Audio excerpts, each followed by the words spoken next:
架空层已经全部完工了，老板说过来把卫生给他搞一下，这里面看着实在是太脏了，就和垃圾场一样的。今天我们做附属工程哈，就是我们家旁边的这个楼梯，隔壁邻居家因为他们家里面没有楼梯下来嘛，必须走这里下来，所以提前把这个楼梯给做好，全部是用的以前拆老房子留下来的这种青石做。把这下面全部都打扫干净之后，很多东西就可以直接放到这下面了，因为下面不会再动了嘛。这个石头每一块的高度不一样嘛，所以现在给它弹了线，然后把多余的全部都敲掉。因为拆房子正好剩下这个石头，用石头来做的话可以节约一点。如果全部是用钢筋混凝土现浇的话，这里可能这个工程就得上万的。大家别说哈，看到没有？下面那些石头打过之后，全部有这种噜噜，还挺好看的。这个角落里面也是挖到了岩石层的，现在把这个岩石这里给它修平整，才好放石头。之前我们家做这个宝坎也全部都是用的石头，这种大石头是200多块钱一块，一块是0.72方，60厘米乘60厘米，然后长度是2米一个。这坨石头可能还有100多斤，200斤有没得？这块石头也有200斤，看着没多大一点啊。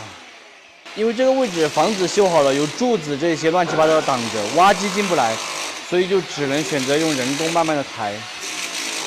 这就是劳动人民的智慧，用这个敲的东西慢慢的给它缩进去。用初中学的物理来说的话，应该就是杠杆的原理。这里是上次打的混凝土的地方，来给它浇水养护一下。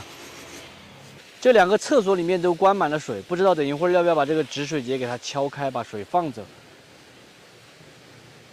水压特别的大哈，一会儿就把它全部都淋湿了。等一会儿干了又继续上来再淋。这一块石头比较长，要从中间给它宰开。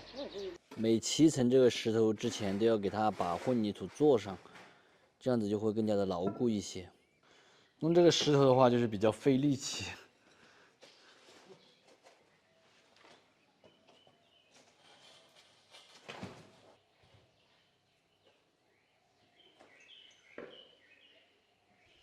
经历了1天半的时间，这个楼梯的话也开始慢慢的有点像了。然后楼梯下面的话，我们埋了一根200的这个排水管，因为里面有一条沟沟，把沟沟里面的水直接给引到这里来。我在网上看到说，石匠用这个敲的话就要打手锤，因为网上有个师傅啊，他年轻的时候就每天都打这个手锤。这里面砌的比较高的地方就是横着放一排，然后竖着放一排，这样子铆钉的。然后外面的话就只有那么高，就直接砌的这种竖起来的。这个楼梯经历了3天，已经开始大变样了。把下面的这个垫层打好了，接下来的话就用砖把梯步每一步给它配好，楼梯就算做好了。给大家看一下，这面全部都是石头砌的，然后差一点缝隙的话，就是用以前踢下来的这些砖给它补的。这个砖的话其实很重了，一皮就是将近5斤。之前我还认为不重。咱们的这个楼梯离完工是越来越快了哈，已经开始砌砖了。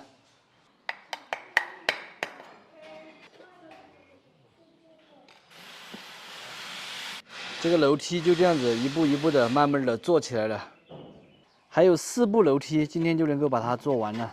经历了4天的时间，这个楼梯总算做好了，总共是21个踏步，然后每一步的高度有的是15，有的是16，因为是砖砌的嘛，不像那个现浇的，架好模之后每一步都是一样的，一点都不陡。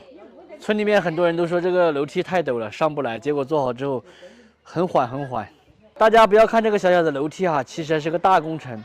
最主要的就是旁边这个宝坎比较费时间，